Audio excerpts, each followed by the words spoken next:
नमस्कार। आज मैं आपको महाभारत के कुरुक्षेत्र में हुए धर्म युद्ध के 18 में से छठे दिन की कहानी सुनाऊंगा। छठे दिन की भोर कुरुक्षेत्र के आकाश में एक नई और अधिक भीषण चुनौती लेकर उदित हुई। जहां ओस की बूंदों के साथ रणभूमि की धूल अभी शांत भी नहीं हुई थी कि शंखों के उद्घोष ने वायुमंडल को कंपा दिया। पांडव सेनापति धृष्टद्युम्न ने आज अत्यंत आत्मविश्वास के साथ अपनी सेना को संगठित किया था, जिसका विस्तार क्षितिज तक फैला हुआ प्रतीत होता था। सूर्य की पहली किरणों के साथ जब भीष्म पितामह के रथ की गड़गड़ाहट सुनाई दी, तो स्पष्ट हो गया कि आज का संघर्ष एक दूसरे के समूल नाश के संकल्प के साथ लड़ा जाएगा। योद्धाओं के चेहरों पर एक नई कठोरता थी और शस्त्रों की चमक यह बता रही थी कि आज का रक्तपात पिछले सभी दिनों की सीमाओं को लांघने के लिए तैयार है। पांडव सेनापति धृष्टद्युम्न ने अपनी सेना को एक विशाल कौंच पक्षी के आकार में व्यवस्थित किया था। यह व्यू अपनी चपलता और मारक क्षमता के लिए जाना जाता है। मुख के स्थान पर स्वयं धृष्टद्युम्न खड़े थे, जो सेना का नेतृत्व कर रहे थे। पक्षी की आंख के स्थान पर शिखंडी और धृष्टकेतु स्थित थे। गर्दन वाले भाग में अभिमन्यु और द्रौपदी के पांचों पुत्र प्रतिविंध्य आदि तैनात थे। बाएं पंख पर भीमसेन और दाएं पंख पर अर्जुन अपनी विशाल सेना के साथ खड़े थे ताकि पार्श्व हमलों को रोका जा सके। पीठ के हिस्से में महाराज युधिष्ठिर अपने भाइयों के साथ स्थित थे। सबसे पिछले भाग में विराट और द्रुपद अपनी अक्षौहिणी सेना के साथ सुरक्षा प्रदान कर रहे थे। वहीं कौरव सेना की ओर से भीष्म पितामह ने मकर व्यूह की रचना की थी। मकर व्यूह के मुख पर स्वयं भीष्म पितामह थे। आंखों के जगह पर शकुनी और उलूक, जो कि शकुनी के पुत्र थे, वह खड़े थे। सिर वाले भाग में अश्वत्थामा और कृपाचार्य तैनात थे। मध्य भाग में दुर्योधन अपने भाइयों के साथ सुरक्षित खड़ा था। पिछले भाग में कृतवर्मा और त्रिगर्त नरेश सुशर्मा अपनी सेना के साथ रक्षा कर रहे थे। जैसे ही दोनों व्यूह आपस में टकराए, भीष्म पितामह ने पांडव सेना के अग्रिम भाग पर तीक्ष्ण बाणों की वर्षा शुरू कर दी। पांडव सेना को बिखरते देख श्री कृष्ण ने अर्जुन के रथ को भीष्म के सम्मुख ला खड़ा किया। अर्जुन ने अपने गांडीव की टंकार से भीष्म को चुनौती दी। दोनों महारथियों के बीच इस द्वंद्व में आकाश बाणों से ढक गया था। पितामह भीष्म ने अर्जुन और कृष्ण पर एक साथ कई स्वर्ण पुंख वाले बाण छोड़े। भीष्म की गति इतनी तीव्र थी कि वे एक साथ कई दिशाओं से प्रहार करते प्रतीत हो रहे थे। अर्जुन ने अपने दिव्य अस्त्रों का प्रयोग कर भीष्म के सभी बाणों को बीच हवा में ही काट दिया। अर्जुन इस दिन रक्षात्मक और आक्रामक दोनों भूमिकाओं में थे। इस युद्ध में श्री कृष्ण की सारथी के रूप में भूमिका अत्यधिक महत्वपूर्ण थी।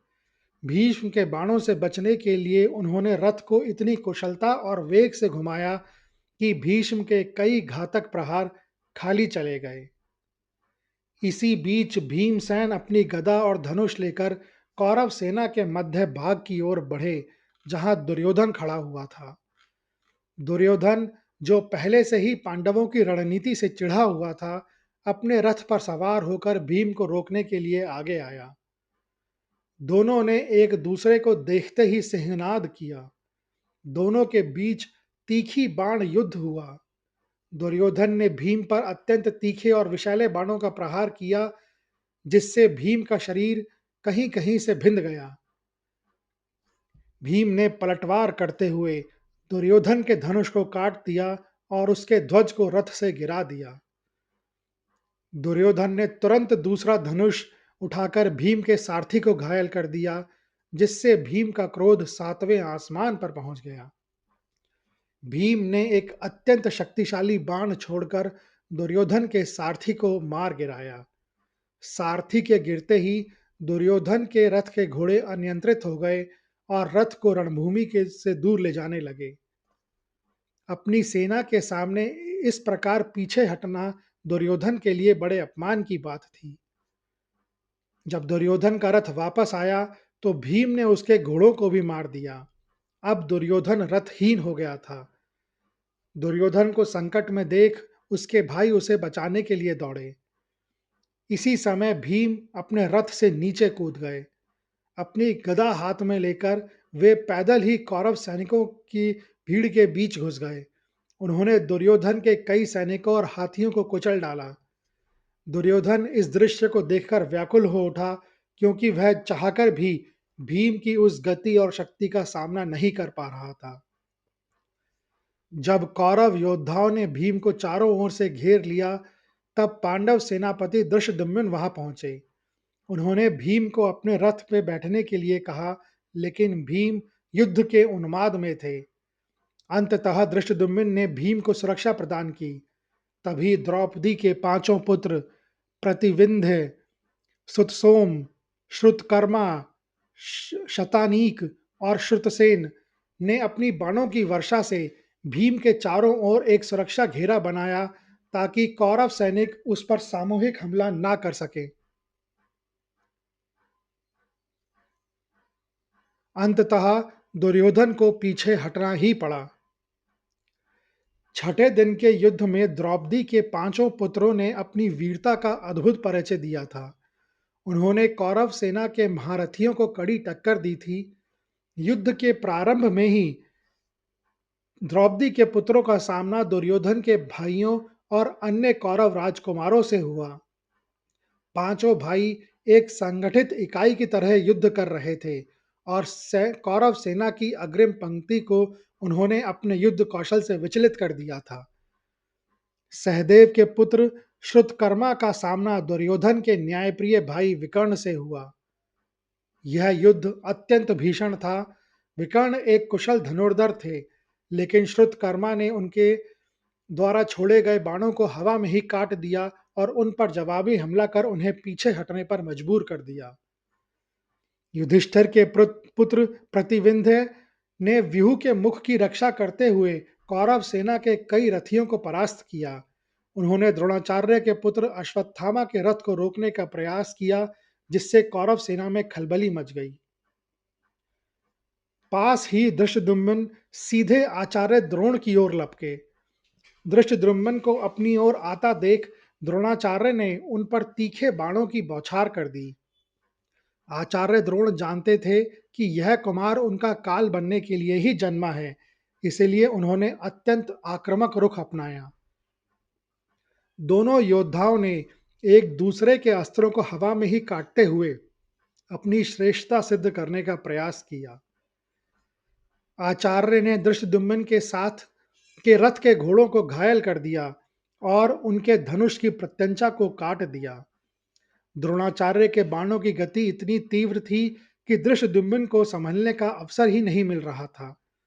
धनुष कटने के बाद धृष्टद्युम्न ने तुरंत दूसरा धनुष उठाया और द्रोणाचार्य पर ऐसे बाण छोड़े जो अग्नि की तरह दहक रहे थे। उन्होंने द्रोण के सारथी को घायल कर दिया। युद्ध के एक मोड़ पर द्रोणाचार्य पूरी तरह से हावी हो गए।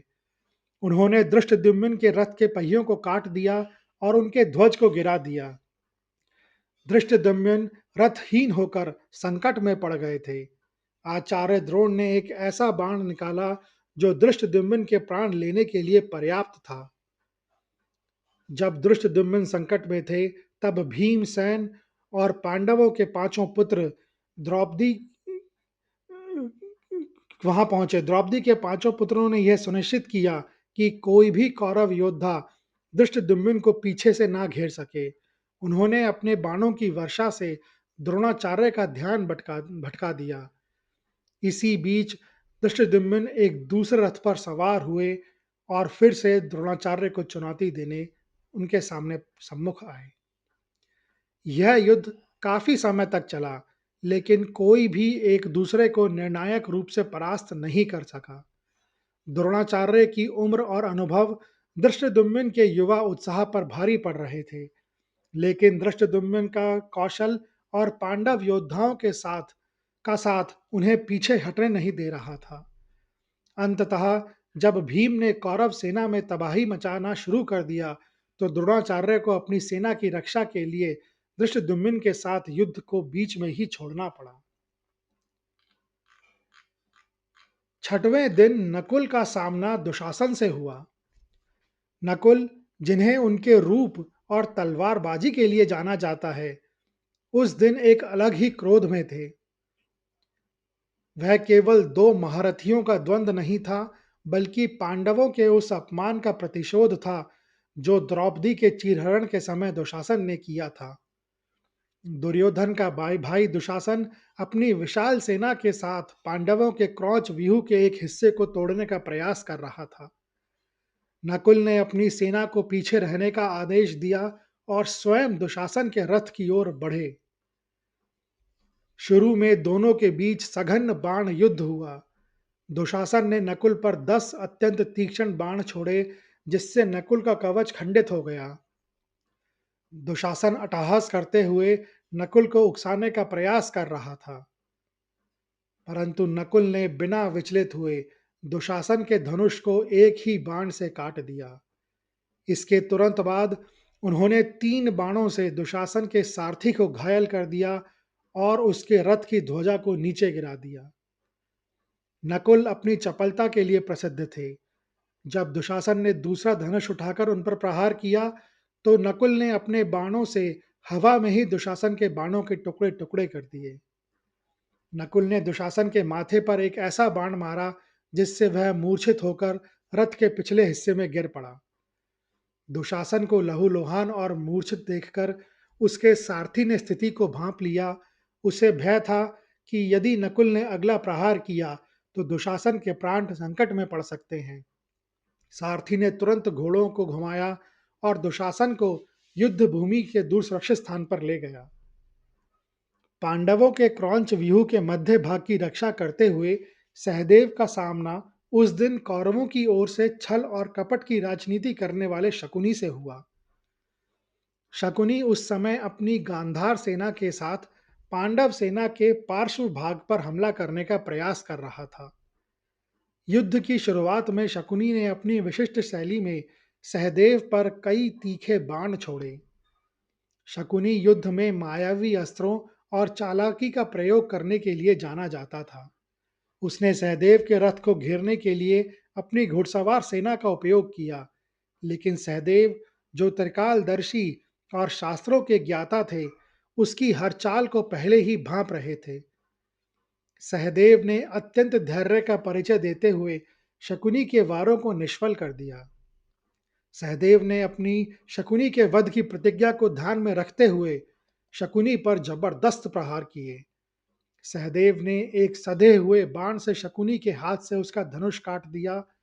इसके तुरंत बाद सहदेव ने शकुनी के सारथी को बाणों से घायल कर दिया, जिससे शकुनी का रथ डगमगाने लगा। सहदेव ने शकुनी के ध्वज को काट दिया, जिस पर उल्लू का चिन्ह बना हुआ था।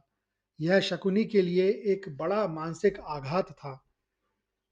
जब शकुनी ने देखा कि सहदेव के बाण उसकी सुरक्षा कवच को भेद रहे हैं और उसके प्राण संकट में हैं, तो उसने अपनी मायावी शक्तियों का सहारा लेकर बाणों की वर्षा की, लेकिन सहदेव के अस्त्रों के सामने उसकी एक ना चली। अंततः अपने आप को चारों ओर से घिरा पाकर और सहदेव के क्रोध को देख शकुनी ने रणभूमि से भागना ही उचित समझा। वह अपने घोड़ों को तेज दौड़ाकर भीष्म की मुख्य सेना के पीछे जाकर छिप गया।